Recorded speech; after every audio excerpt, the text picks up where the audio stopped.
Students, welcome to my channel commerce Vatika. Importance of management. अब management के importance देखते हैं हम कि विदाउट इफिशिएंट मैनेजमेंट के कोई भी बिजनेस सक्सेस नहीं कर सकता है। नई नई टेक्नोलॉजी का यूज कर बिजनेस में हम इकोनॉमिक ग्रोथ इंक्रीज कर सकते हैं। मतलब क्या हुआ कि जहाँ पर मैनेजमेंट अच्छा नहीं है वो ऑर्गेनाइजेशन अच्छे से ग्रोथ नहीं कर पाएगी। तो भले वो ऑर्गेनाइजेशन छोटा हो या बड़ा हो, वहाँ का मैनेजमेंट अच्छा होना चाहिए। जैसे हम देखते हैं कि जितनी भी डेवलपिंग कंट्रीज है वहाँ पर मैनेजमेंट अच्छा होता है, इफिशिएंटली वर्क करता है, तो वो कंट्री भी क्या करती है, डेवलप का होती है। इसलिए कहते हैं कि मैनेजमेंट अच्छा है, गुड है और इफिशिएंटली वर्क कर रहा है तो वो ऑर्गेनाइजेशन भी अच्छे से वर्क करेगी, आगे ग्रोथ, इकोनॉमिक ग्रोथ करती जाएगी। अब इसके इम्पोर्टेंस हम देखते हैं वन बाय वन।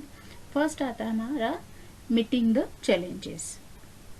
अब क्या क्या चैलेंजेस की बात कर रहे हैं अपन यहाँ पर। Management only can meet the challenges of the modern age.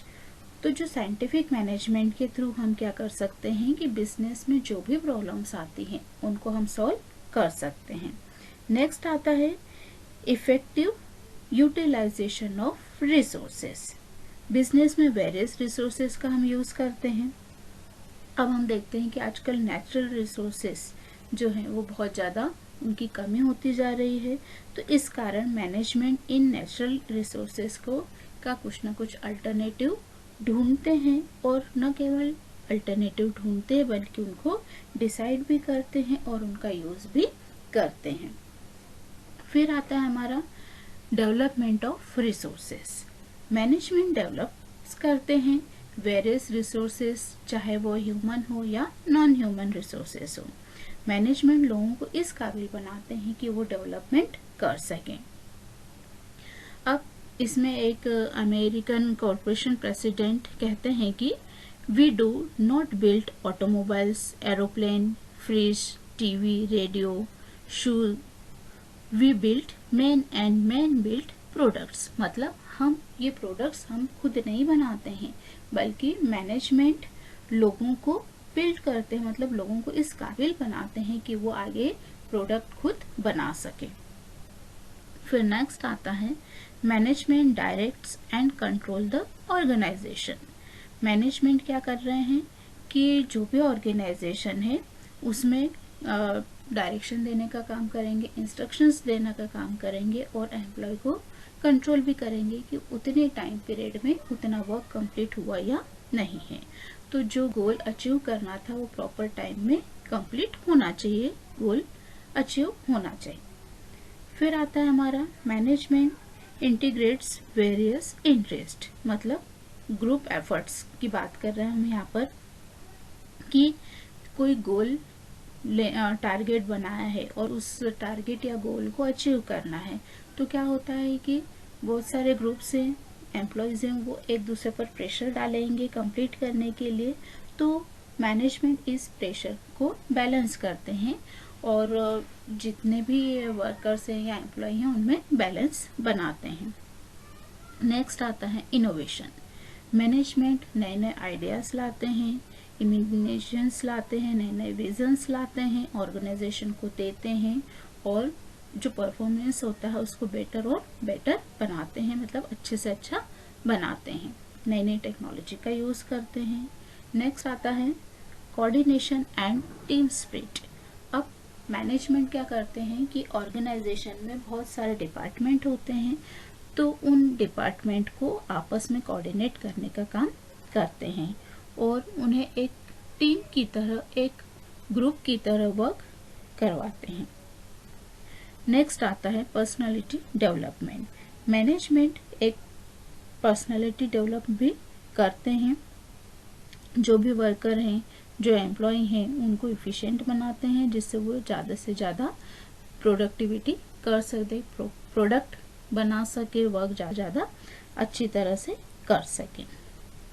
तो इस टाइप से आता है कि मैनेजमेंट क्या करते हैं कि न सिर्फ कुछ प्रॉब्लम्स आती हैं तो उन्हें न सिर्फ सॉल्व करते हैं बल्कि उन्हें एक फ्रेंड, फिलोसोफर और गाइड की तरह उनकी सारी प्रॉब्लम्स को भी वो सॉल्व करते हैं और अच्छे से अच्छा वो कंप्लीट करवाते हैं। Management is a science as well as an art. अब मैनेजमेंट क्या होता है? मैनेजमेंट साइंस है या आर्ट है या दोनों है? तो ये अपन देखते हैं कि क्या है। अब सबसे पहले इसके लिए हमें देखना होगा कि साइंस क्या है। साइंस को हम क्या बोलते हैं? सिस्टमेटिक नॉलेज, मतलब जिसमें सिस्टमेटिक नॉलेज होता है, रूल्स रेगुलेशंस फॉलो किए जाते हैं, उसे हम साइंस कहते हैं। उसी टाइप से मैनेजमेंट में भी क्या है? यूनिवर्सली लॉ एक्सेप्ट किए जाते हैं, जो प्रिंसिपल्स हैं वो यूज़ किए जाते हैं, आपस में रिलेशनशिप इफेक्ट करती है। तो इसलिए हम कह सकते हैं कि मैनेजमेंट क्या है? एक साइंस है। लेकिन उसी टाइम हम कहते हैं कि जो मैनेजमेंट है वो आर्ट भी है। क्यों? क्योंकि जो भी प्रैक्टिस की जा रही है, प्रैक्टिकल नॉलेज होता है आर्ट में, और एक तरह जितने भी एक्सपीरियंस होते हैं वो सारे हम इसमें काउंट करते हैं। तो ये मैनेजमेंट को हम क्या बोल रहे हैं? इसलिए हम क्या बोल रहे हैं कि आर्ट भी बोल रहे हैं। तो मैनेजमेंट क्या है? एक तरह से it is the oldest of art and youngest of the science. मतलब मैनेजमेंट बोथ है, दोनों है, साइंस भी है और साथ साथ आर्ट भी है। तो मैनेजमेंट कंबाइन फीचर्स हैं, साइंस और आर्ट के दोनों के कंबाइन फीचर को हम क्या बोलेंगे? मैनेजमेंट बोलेंगे। इसका नेचर हो गया, ठीक है। तो साइंस में जो भी नॉलेज होता है वो हम इसके थ्रू लेते हैं, यूनिवर्सल ट्रूथ रहते हैं, मतलब जो रूल्स हैं या जो लॉज हैं, जो प्रिंसिपल बने हुए हैं वो साइंस में हर जगह पर सेम रहते हैं। वैसे ही मैनेजमेंट में भी हर जगह पर, हर ऑर्गेनाइजेशन में वो जो रूल्स हैं, जो लॉज हैं वो फॉलो किए जाते हैं। फिर आर्ट भी है, क्योंकि यहाँ पर क्या होता है? एक्सपीरियंस के थ्रू भी वर्क होता है। तो इसलिए हम कहते हैं कि मैनेजमेंट साइंस और आर्ट दोनों है। Management is profession. अभी हमने इसके पहले बोला कि मैनेजमेंट एक साइंस है, एक आर्ट है, और साइंस और आर्ट दोनों है। अब हम बोल रहे हैं कि मैनेजमेंट इज अ प्रोफेशन, मतलब मैनेजमेंट एक प्रोफेशन भी है। तो सबसे पहले तो प्रोफेशन क्या होता है?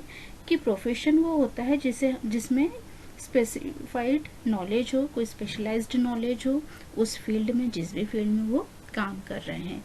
फॉर एग्जांपल डॉक्टर है, कोई वकील है, तो ना उनके इसका पूरा कंप्लीट नॉलेज होता है, सिस्टमेटिक नॉलेज होता है। तो उसी टाइप से मैनेजमेंट में भी क्या होता है? सिस्टमेटिक नॉलेज होता है। इसलिए हम कह सकते हैं कि मैनेजमेंट क्या है?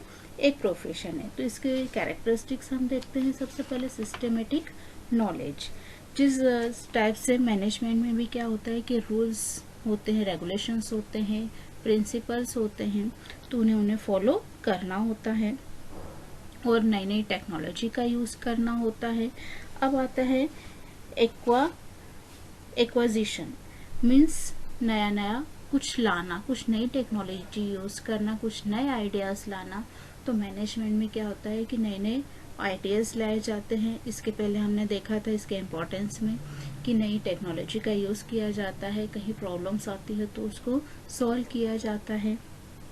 इसी टाइप से आता है सोशल एक्सेप्टेबिलिटी, मीन्स जो भी सोसाइटी है वहाँ के रूल्स रेगुलेशन को फॉलो करना, स्ट्रिक्टली फॉलो करना।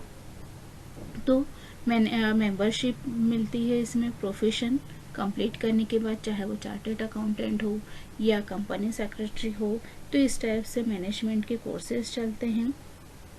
इसी टाइप से इसमें आता है डिस्टिंक्ट डिसिप्लिन, मीन्स काफ़ी टाइम से, काफ़ी सालों से, करीब 15-20 सालों से बहुत सारे ऑर्गेनाइजेशन से, बहुत सारे इंस्टीट्यूशन से, कॉलेजेस हैं जो मैनेजमेंट की स्टडी करवाते हैं, जिसमें डिग्री और डिप्लोमा दिया जाता है।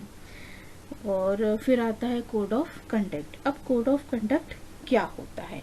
कोड ऑफ कंडक्ट में हम कह सकते हैं कि कोई पर्सन है, कोई ऑर्गेनाइजेशन है, जिसके लिए क्या होता है कि सोसाइटी के कुछ रूल्स रेगुलेशंस बनाए जाते हैं, उसकी रिस्पॉन्सिबिलिटीज़ होती हैं, उनको उन्हें कंप्लीट करना होता है, उसे हम बोलते हैं कोड ऑफ कंडक्ट। तो इसी टाइप से मैनेजमेंट में भी क्या होता है कि कोड ऑफ कंडक्ट दिया जाता है कि उन्हें जो भी गवर्नमेंट के रूल्स हैं, रेगुलेशंस है, जो बिजनेस के हैं, वो उन्हें सारे फॉलो करने होंगे। तो मैनेजमेंट में भी क्या है, एक प्रोफेशन भी है। तो हम क्या कह सकते हैं कि मैनेजमेंट एक साइंस भी है, एक आर्ट भी है और एक प्रोफेशन भी है। तो स्टूडेंट्स, आज हमने इस वीडियो में देखा, सबसे पहले हमने क्या देखा था कि मैनेजमेंट के इम्पोर्टेंस, फिर हमने देखा कि मैनेजमेंट साइंस है, आर्ट है और मैनेजमेंट एक प्रोफेशन है। ठीक है।